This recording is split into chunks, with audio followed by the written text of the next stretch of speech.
कैसे हैं आप सब दोस्तों? ले चलती हूँ आपको सुमी की दुनिया में। दुर्गा पूजा, लक्ष्मी पूजा के बाद देखते ही देखते धनतेरस, काली पूजा, दिवाली और भाई दूज का पर्व भी आ गया। वैसे आप सब जानते ही हैं कि धनतेरस तो कार्तिक मास के कृष्ण पक्ष की त्रयोदशी को मनाया जाता है, जो दीपावली के आने की पूर्व सूचना भी देता है। वैसे इस दिन माता लक्ष्मी और गणेश जी के साथ कुबेर, यमराज और धन्वंतरी की भी पूजा की जाती है। धन्वंतरी को विष्णु जी का अवतार भी माना जाता है। माँ काली की प्रतिमाएं कितनी खूबसूरत लग रही है दोस्तों। तो चलिए मैं भी दिवाली धनतेरस की खरीदारी के लिए निकल पड़ी हूँ। वैसे सोना, चांदी या किसी भी धातु के सामान या बर्तनों को इस दिन घर पर लाना बहुत शुभ माना जाता है।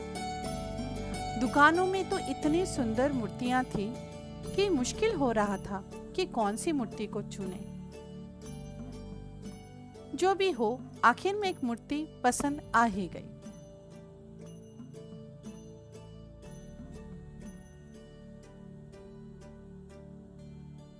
जहां भी देख रही थी वहीं पर दुकानों में मूर्तियां, दिए, काली मां की प्रतिमा ही दिख रही थी। क्योंकि दोस्तों पश्चिम बंगाल में दिवाली के दिन मां काली की भी पूजा होती है।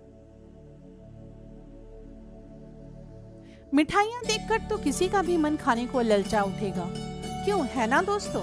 आप सब तो जानते ही हैं, पूजा में मिठाइयों का भोग भगवान को दिया जाता है और इसीलिए आज मिठाइयों की दुकान में तरह तरह की मिठाइयाँ बिक रही हैं। दुकानों में इतनी भीड़ है कि कुछ खरीदना भी मुश्किल हो रहा था। इसके बाद पूजा के लिए कुछ फूल भी खरीदे।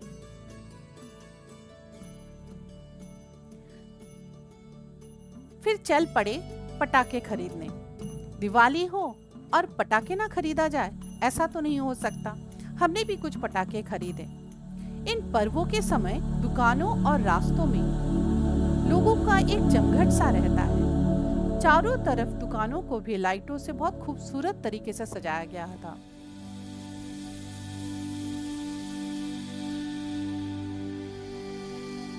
अब हम पहुंच चुके हैं अपने डीटीसी साउदर्न हाइट्स कॉम्प्लेक्स के अंदर। रोशनी के चादर से पूरे कॉम्प्लेक्स को सजाया गया था।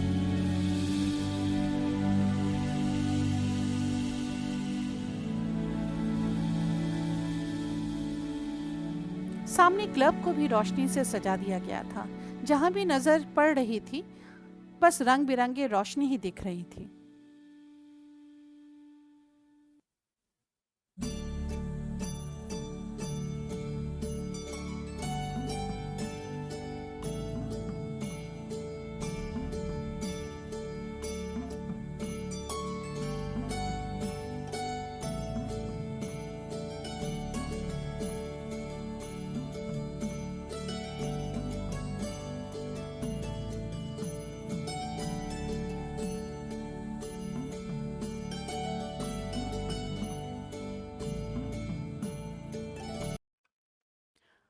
हमारी बिल्डिंग के प्रवेश द्वार पर कुछ महिलाओं ने बहुत ही खूबसूरत रंगोली बनाई थी।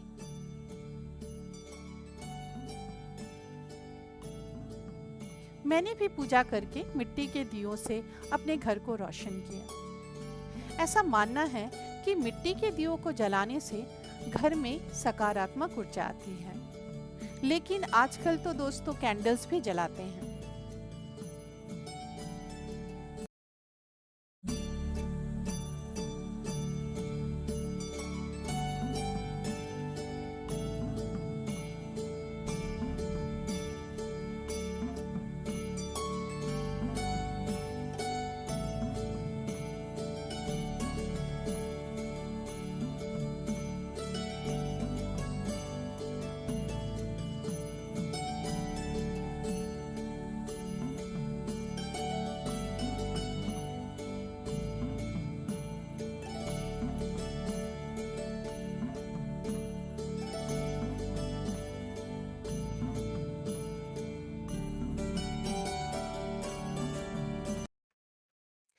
अब आतिशबाजी की बारी थी।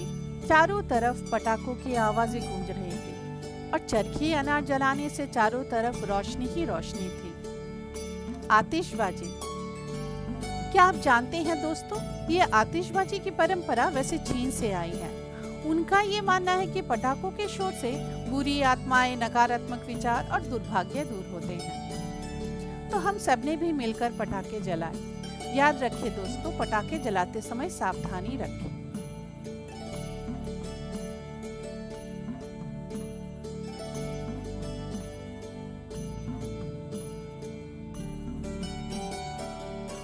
काली पूजा। दोस्तों, कार्तिक अमावस्या के दिन पश्चिम बंगाल में काली पूजा होती है, जिसे श्यामा या महानिशा के नाम से भी जाना जाता है। दिवाली की रात विधिवत पूजा होने पर माँ अपने सभी बच्चों के जीवन से सभी दुख और शत्रुओं का नाश करती है। वैसे विविधताओं से भरे हमारे देश में दिवाली से जुड़े कई परंपराएं हैं, क्योंकि जब पूरे देश में माँ लक्ष्मी और गणेश जी की पूजा होती है, वहीं पर पश्चिम बंगाल और कुछ क्षेत्रों में माँ काली की भी पूजा की जाती है। पूजा समाप्त होने पर सब पर शांति जल का छिड़काव किया जा रहा है। यहाँ पर माँ के भोग का आयोजन किया गया है। ये सब हमारे कमेटी के एक्टिव मेंबर्स हैं, जो खिचड़ी के भोग का वितरण कर रहे हैं।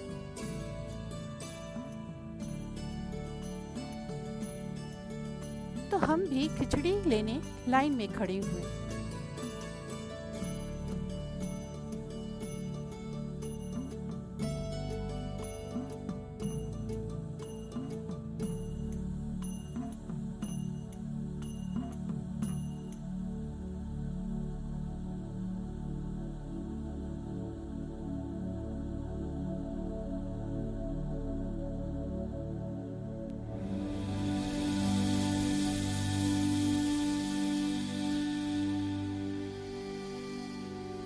सारा दिन उपवास रखने के बाद माँ के भोग का जो आनंद मिलता है, क्या बताएं। वैसे भी खिचड़ी के खुशबू से जैसे कुछ ज्यादा ही भूख लगने लगी थी। माँ के वापस जाने का समय आ चुका था। मैंने पहले भी कहा होगा दोस्तों, ये एक अलग सा एहसास होता है।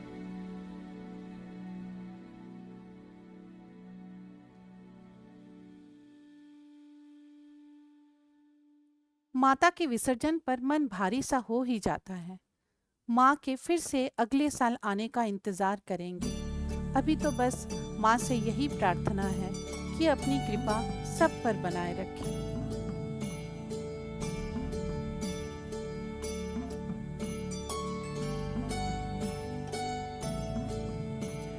काली पूजा के दूसरे दिन ही भाई दूज के पर्व को मनाया जाता है। तो मैंने भी अपने छोटे भाई को टीका देने के लिए सारी तैयारियां की। वैसे कई जगहों में इसे यम द्वितीया के नाम से भी जानते हैं दोस्तों, क्योंकि इस दिन यमुना जी ने भी अपने भाई को टीका लगाया था।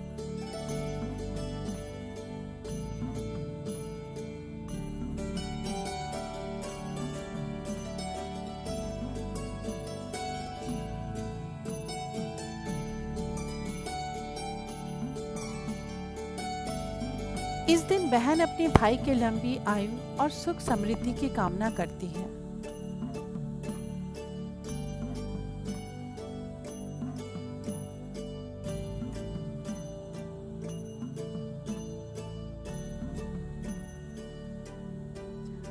याद आता है अक्सर वो गुजरा जमाना, तेरी मीठी आवाज में दीदी दीदी कहकर बुलाना।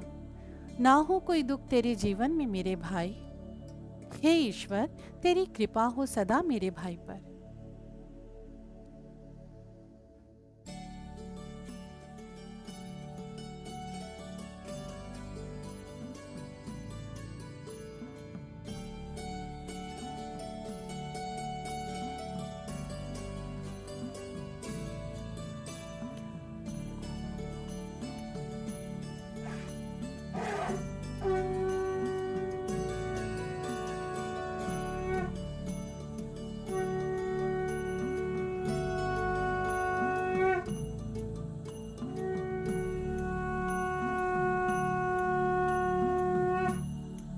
इसके बाद भाई को मिठाई खिलाई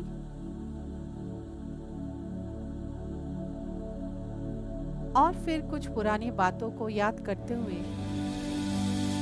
हम दोनों भाई बहन हंस पड़े।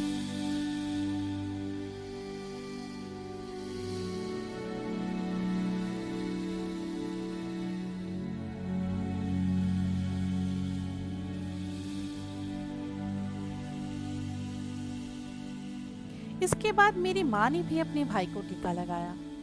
इतने साल गुजर जाने पर भी इनका प्यार जैसे और गहरा हो गया था। मेरे मामा जी तो बड़े ही हंसमुख व्यक्ति हैं और हम सभी से बड़े प्यार करते हैं। उम्रें गुजरने के साथ साथ इन दोनों का प्यार तो और अधिक गहरा हो गया था। वैसे दोस्तों, ये पर भाई बहन के रिश्तों को और मजबूत बनाता है। इन दोनों को देखकर यह महसूस हो रहा था कि भाई दूज के इस पर्व में उम्र का कोई बंधन नहीं होता। बस भाई बहन के प्यार की डोर उम्र के साथ साथ और मजबूत हो जाती है। इसी तरह दोस्तों, धनतेरस, दिवाली, काली पूजा और भाई दूज के पर्वों का समापन हुआ और कुछ यादों को समेटे हुए मैं अपना ब्लॉग यहीं पर समाप्त करती हूँ। आशा है आप सबको अच्छा लगा होगा। अगर अच्छा लगे तो प्लीज़ सब्सक्राइब, कमेंट और लाइक कीजिएगा। आप सब खुश रहे। अगले ब्लॉग में फिर से मिलते हैं।